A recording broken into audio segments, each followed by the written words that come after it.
इसमें देखो क्या है, a plus B plus C बराबर 1 दिया है और A B plus B C plus C बराबर 1/3 दिया है। इसको अगर सॉल्व करने बैठोगे तो बहुत लंबा इसका कैलकुलेशन जाएगा। इसको हम ऑप्शन से लेके देखते हैं। अभी जैसे a प्लस बी प्लस सी, अब इसमें रेशियो भी दिया गया है, एक का ये दिया है, एक का ये 2 1 दिया है, फिर 1 1 1 दिया है, 1 2 1 दिया है। अगर हम इसके रेशियो की वैल्यू इसमें पुट करते हैं तो देखते हैं कौन सेटिस्फाई करता है। अब जैसे 1 2 2 अगर रखते हैं तो 1 प्लस 2 तो ये 5 हो गया, लेकिन यहाँ पे हमको क्या दिया है, 1 दिया है। अब 2 1 1, अब देखो 1 2 2 या हो या 2 1 1 हो या फिर 2 1 2 हो या 1 2 1 हो, नंबर तो सेम ही है, तो सबका वैल्यू ऐसे 5 ही आ रहा है। अगर तीसरा भी रखेंगे, एक एक है और फिर एक है, फिर एक है तो बराबर 3 होगा। मतलब अगर डायरेक्ट ऑप्शन रख रहे हैं तो सेटिस्फाई नहीं हो रहा है। इसका मतलब ये जो है ये फ्रैक्शन में होगा।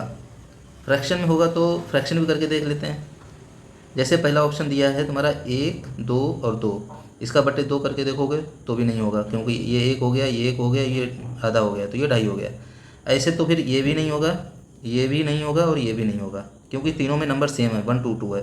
तो 1 1 1 अभी ये दिया गया है। अभी इसका फ्रैक्शन करके देखो, इसका अगर हाफ करोगे तो कितना हो जाएगा, तो ये 1.5 हो जाएगा, तो भी नहीं होगा।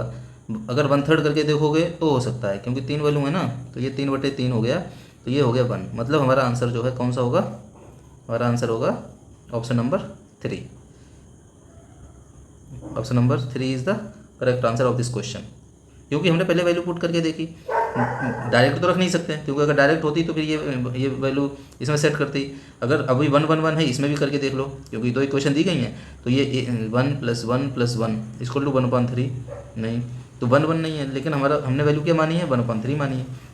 तो देख लो 1/3 into 1/3 plus 1/3 into 1/3 plus 1/3 into 1/3, तो ये कितना हो गया, 1/9 प्लस 1/9 प्लस 1/9, मतलब ये हो गया 3/9 बराबर 1/3।